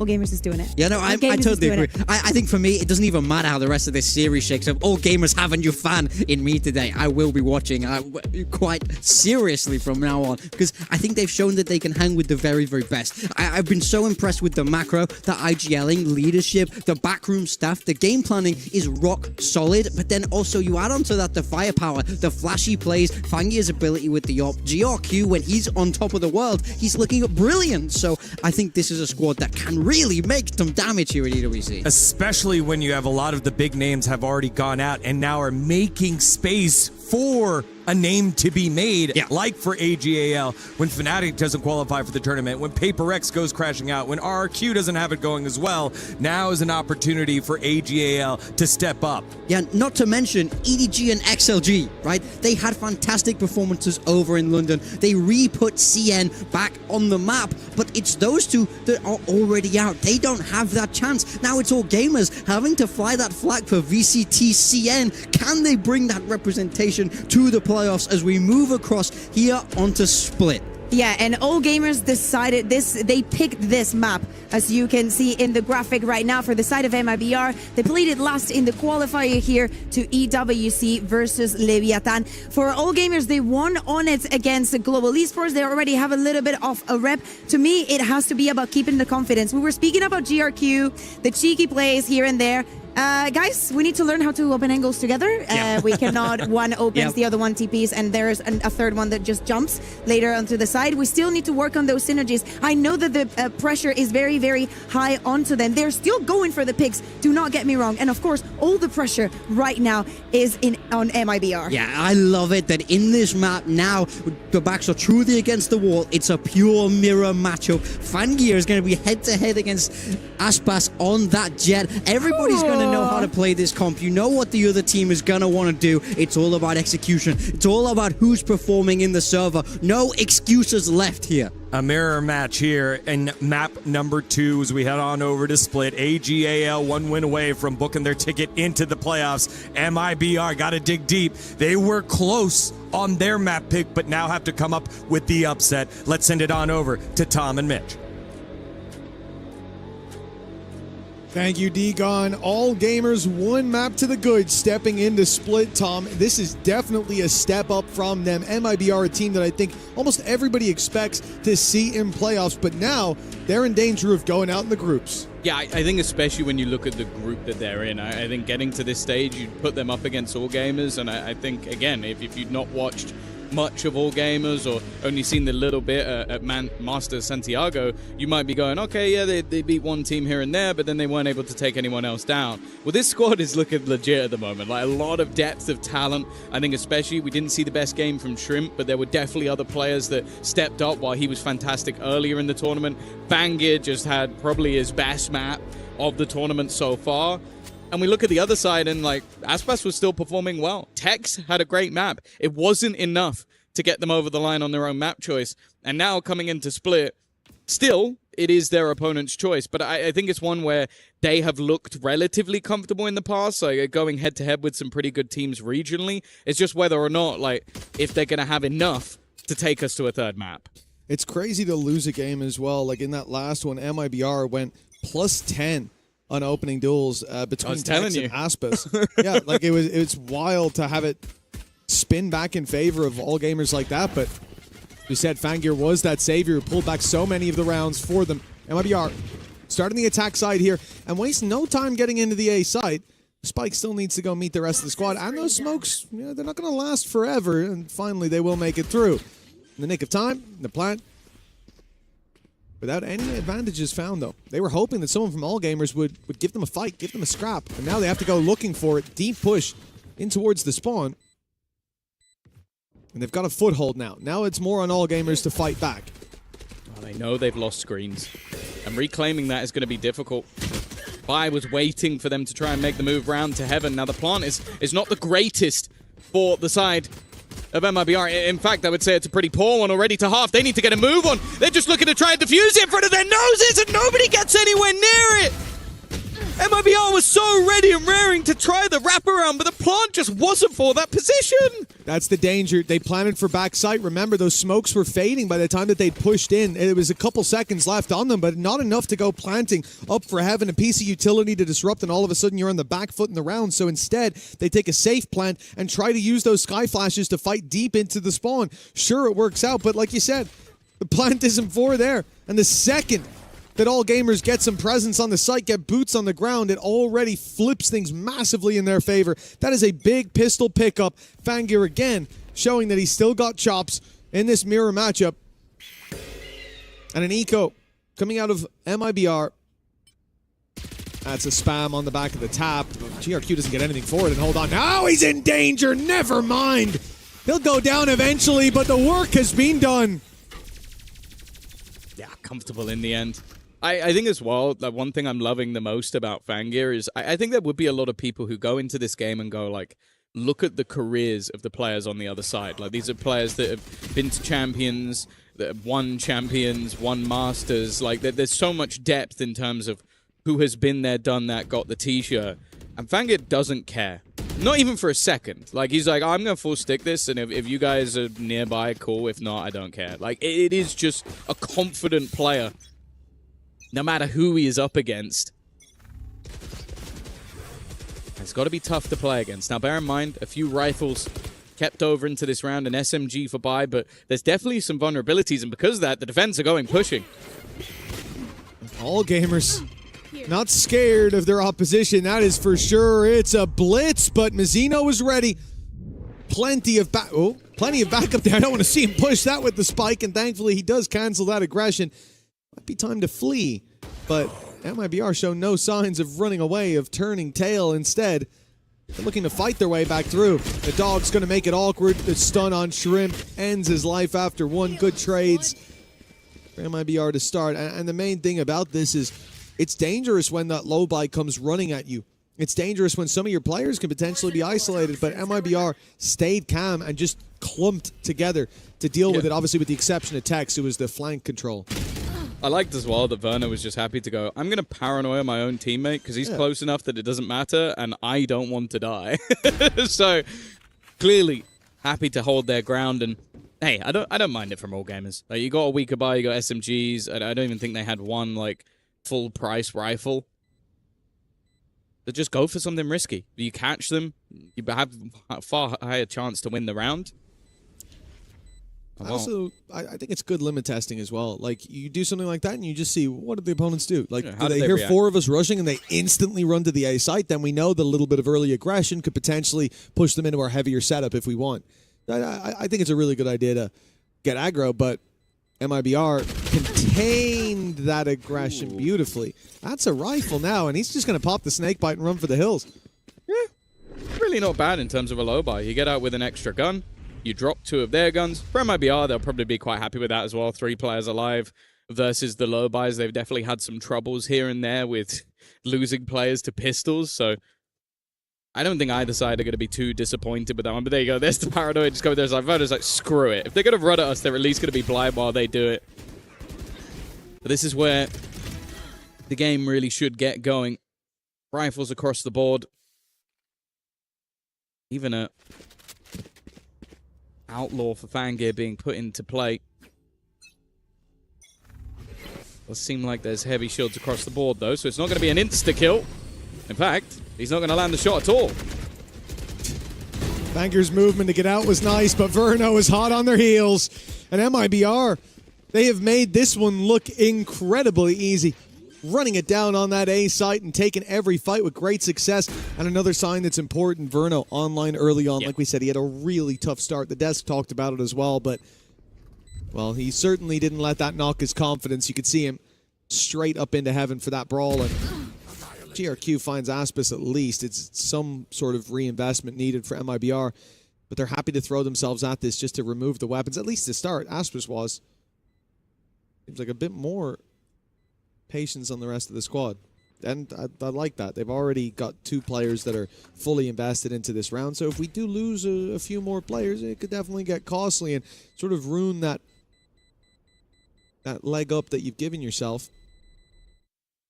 Give all gamers a chance to steam back into the lead. So 2-2 we go. And the question is, for the defensive side, like, saving 2 weapons here, it puts them in a spot where they could force buy around it, especially with the validity of, like, a judge on this map, for example, playing up in heaven. Half. But I think, yeah, playing around those rifles and saving up for the next is probably the other thing as well, I want to bring it up with you mentioning Verno. I think that ultimately, on the attack side of the last map, he was okay. It was the defensive side where they were being pushed and pulled across. So the fact that they've got that attack side start might actually help him out individually, because he can now just go like, okay, I know what I'm doing. I'm TPing up. I'm making these aggressive plays. I'm taking space alongside Aspas and being a thorn in their side rather than trying to figure out what the opponents are doing. And while you mentioned it, it is more of that half buy. 3 rifles in play. One of the pistols already dropped to the deck, and the B side completely under the control of the attack. Fangir's trying his best to get a pot shot or 2 off. And indeed, a walk up from Bai is quite aggressive. Being caught by Aspis for free. Of course, when you have those pistols, sometimes you try to take your timings.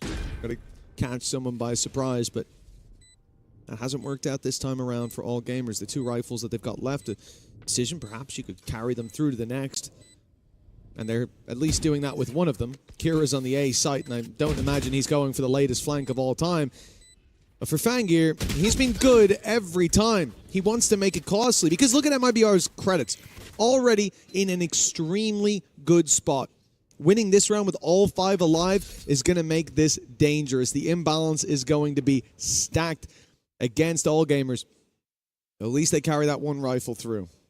Yeah, and I also want to say I like the compositional switch that came out from MIBR, because obviously you look at it on the other side, it's not like they've reinvented the wheel or anything, but I do just look at these agents as comfortable. Like, I love seeing Aspas on the Jet. I think we have done for years. I think Zekon on the Raze also just gives both of them this more sort of aggressive tandem.